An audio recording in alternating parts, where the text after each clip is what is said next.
Assalamualaikum warahmatullahi wabarakatuh.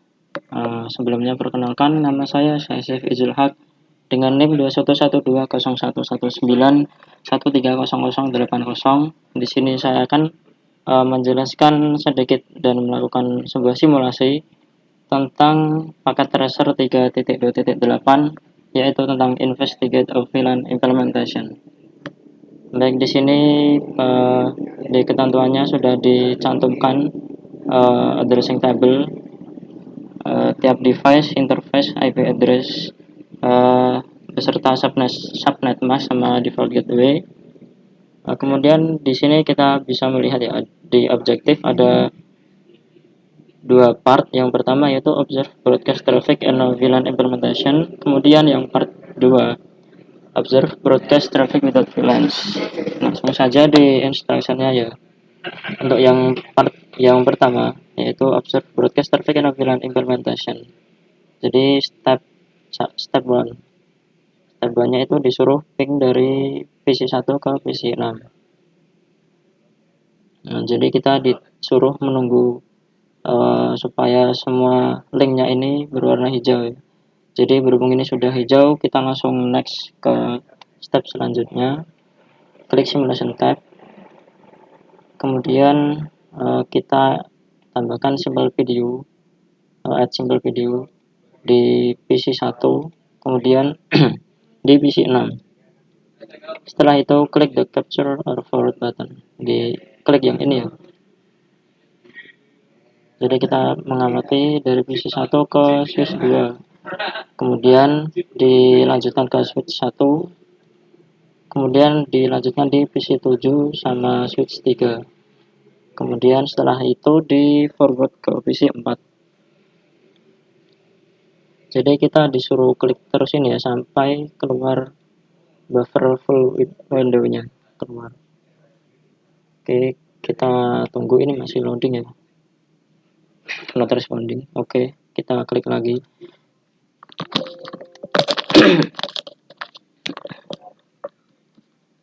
Ya, ini sudah keluar buffer full window-nya. Kita klik view previous events. Kemudian ada pertanyaan, were the ping successful? Jadi apakah pingnya itu sukses? Apakah pingnya berhasil? Jawabannya adalah tidak, karena kita bisa lihat di sini ya, tanda silang. Berarti artinya adalah gagal. Karena apa? Karena PC1 dan PC4 itu PC1 dan PC6 itu berada di VLAN yang berbeda. Di PC1 itu VLAN-nya VLAN 10, sedangkan di PC6 itu VLAN 30. Kemudian selanjutnya ada look at the simulation panel. Kemana S3 mengirimkan paket setelah S3 menerima paket tersebut?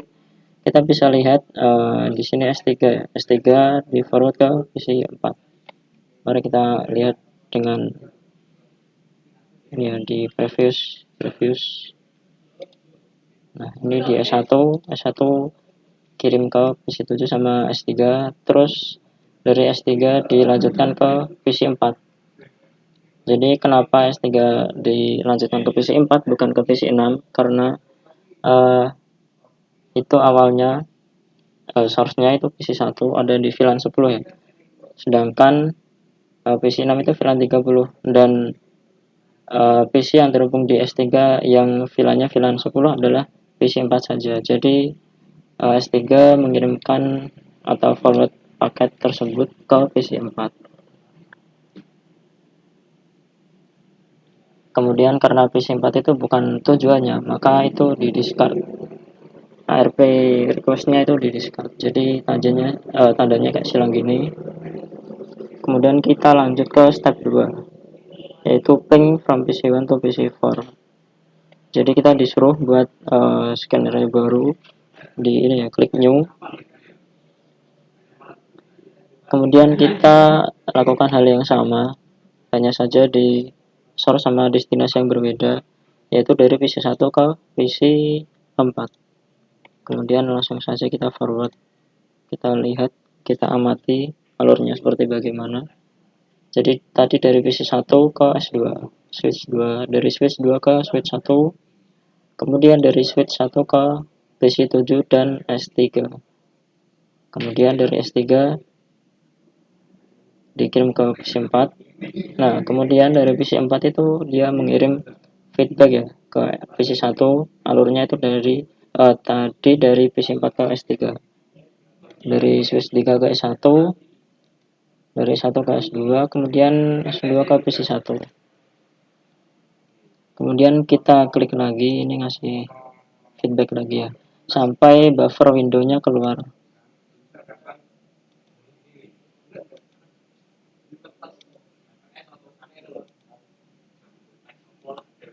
Ya, kita sambil menunggu buffer full window ya keluar. Oke, ini not responding lagi. Kita tunggu dulu. Oke, masih loading. Oke, kita klik lagi. Oke, ini buffer full windownya sudah keluar. Kita klik view previous events. Kemudian ada pertanyaan, were the ping successful?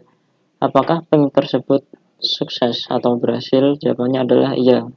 Karena apa? Karena source dan destinasinya itu terletak di VLAN yang sama, yaitu source-nya dari PC1 di VLAN 10, kemudian destinasinya itu di PC4 di VLAN 10 juga, jadi bisa berhasil. Kemudian ada pertanyaan lagi, ketika paket sampai di S1, kenapa S1 itu juga mengirimkan paketnya ke PC7? Karena PC7 itu terletak di VLAN yang sama dengan PC1 dengan source-nya, yaitu sama-sama di VLAN 10. Langsung saja kita ke part 2. Langsung kita ke step 1 yang A, yaitu kembali ke real time mode. Kemudian kita disuruh menghapus startup configuration di ketiga switch, yaitu di S1, S2 sama S3. Kemudian pertanyaannya adalah, what command is used to delete the startup configuration of the switch? Jadi command apa yang digunakan untuk menghapus startup configuration di tiap switchnya? Commandnya itu yang digunakan adalah erase startup config. Oke, langsung saja kita ke CLE nya, enable dulu seperti biasa, kemudian kita langsung saja ketik command yang tadi, yaitu erase startup config, bisa disingkat kayak gini. Kemudian kita disuruh confirm. Oke, erase complete. Kemudian lanjut ke S2 dengan konfigurasi yang sama ya. Maaf, typo. Erase config. Oke, tinggal S3 sekarang. Kita close dulu ya. Oke. Erase start up config. Typo lagi. Oh, belum di enable. Erase start up config. Oke, penghapusan konfigurasinya sudah selesai. Langkah selanjutnya adalah where is the VLAN file stored in the switch. Jadi pertanyaannya adalah di mana file VLAN itu disimpan di switch. Jawabannya adalah di flash memory. Kemudian langsung ke step 1 yang C. Kemudian kita disuruh untuk menghapus file VLAN tadi di ketiga switch. Kemudian ada pertanyaan lagi, what command deletes the VLAN file stored in the switch. Jadi command apa yang digunakan untuk menghapus file VLAN yang disimpan di switch? Jadi commandnya yang digunakan adalah kita sebelum menghapus kita mencari tahu dulu apa nama filenya dengan cara show flash. Nah, ini nama filenya itu VLAN-det. Untuk commandnya untuk mendelete, jadi itu kita tinggal delete kemudian nama filenya tadi VLAN. Oke, kita disuruh confirm. Oke, sudah ya. Kita lakukan hal yang sama di switch 2 dan switch 3. Langsung saja karena kita sudah tahu nama filenya, langsung bisa delete VLAN.dat. Oke. Kemudian di S3 delete VLAN.dat. Oke. Kemudian yang step 2 itu kita disuruh reload the switch. Jadi kita setelah menghapus startup config, kemudian setelah kita menghapus file-filenya, kita disuruh reload. Jadi tinggal ketik saja, komanya adalah reload. Kita konfirmasi. Oke, ini proses ya. Ini kita bisa lihat warnanya berubah menjadi merah ya. Kemudian kita lakukan hal yang sama di S2. Tinggal reload. Oke, kita sembari menunggu kita bisa reload di S3-nya juga. Reload. Oke.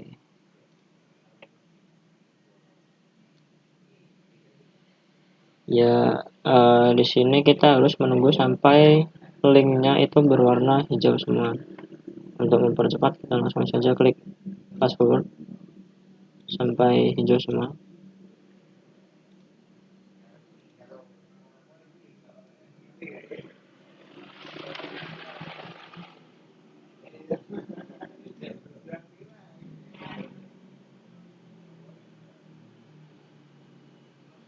Oke, masih kita tunggu sebentar ya.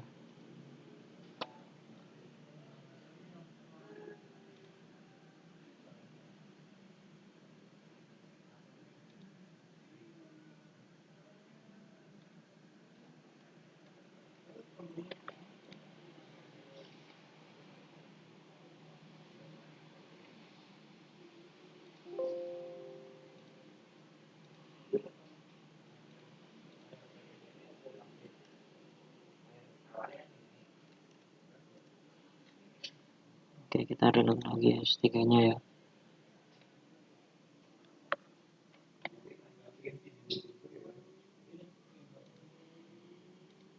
Oke, di sini kita sudah bisa melihat semua linknya sekarang berwarna hijau.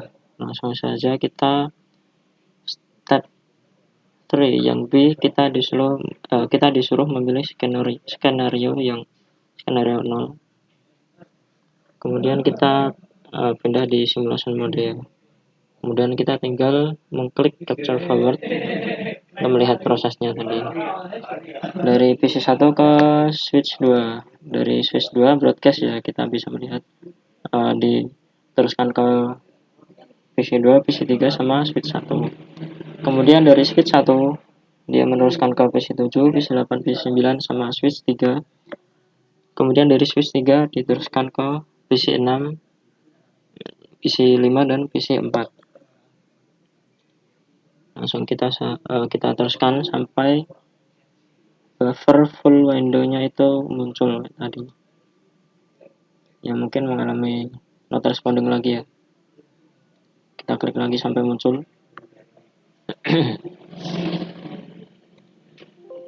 Oke, ini sudah muncul. Langsung saja kita klik View Previous Events. Kemudian langsung saja kita menuju ke reflection questions. Ya, oke, yang pertama adalah if a PC in VLAN 10 sends a broadcast message, which devices receive it? Jadi apabila PC yang berada di VLAN 10 mengirim broadcast message, perangkat mana yang akan menerimanya? Jadi jawabannya adalah karena yang mengirim PC yang ada di VLAN 10, maka penerimanya otomatis juga dari PC yang ada di VLAN yang sama, yaitu VLAN 10. Jadi PC1 broadcast dari VLAN 10 nanti bisa diterima oleh PC7, kemudian PC4. Lalu pertanyaan kedua, apabila PC di VLAN 20 mengirim broadcast message, maka perangkat yang menerima adalah sama dari perangkat yang berada di VLAN 20, yaitu dari PC 2 di VLAN 20 bisa diterima oleh PC 8 dan PC 5. Kemudian pertanyaan yang ketiga, PC yang ada di VLAN 30 mengirim broadcast message, maka yang menerima adalah perangkat yang berada di PC yang berada di VLAN 30 juga. Misalnya dari PC 3 di VLAN 30. Nanti yang menerima adalah PC 9 dan PC 6. Oke, lanjut ke pertanyaan keempat. Apa yang terjadi pada frame yang terkirim dari PC di VLAN 10 ke PC yang ada di VLAN 30? Seperti yang sudah dilaksanakan di simulasi sebelumnya, yaitu dari PC 1 ke PC 6, itu karena VLAN-nya berbeda maka tidak bisa gagal ya. Maka jawaban nomor 4 adalah gagal juga, karena PC yang ada di VLAN 10 dengan PC yang ada di VLAN 30 itu berbeda VLAN, jadi nanti akan gagal file. Kemudian soal yang kelima, di sini ditanyakan apa collision domains yang ada di switch ini. Jadi collision domain yang ada di topologi ini adalah switch, yaitu sejumlah 26 port. Kemudian soal nomor 6 yang ditanyakan adalah apa broadcast domainnya. Jadi broadcast domain di sini adalah VLAN-nya ya. Jadi kita bisa lihat di sini broadcast domainnya itu VLAN. Jadi baik VLAN 10, 20 maupun 30 itu adalah semuanya adalah broadcast domain. Baik, sekian dari saya. Terima kasih atas perhatiannya. Wassalamualaikum warahmatullahi wabarakatuh.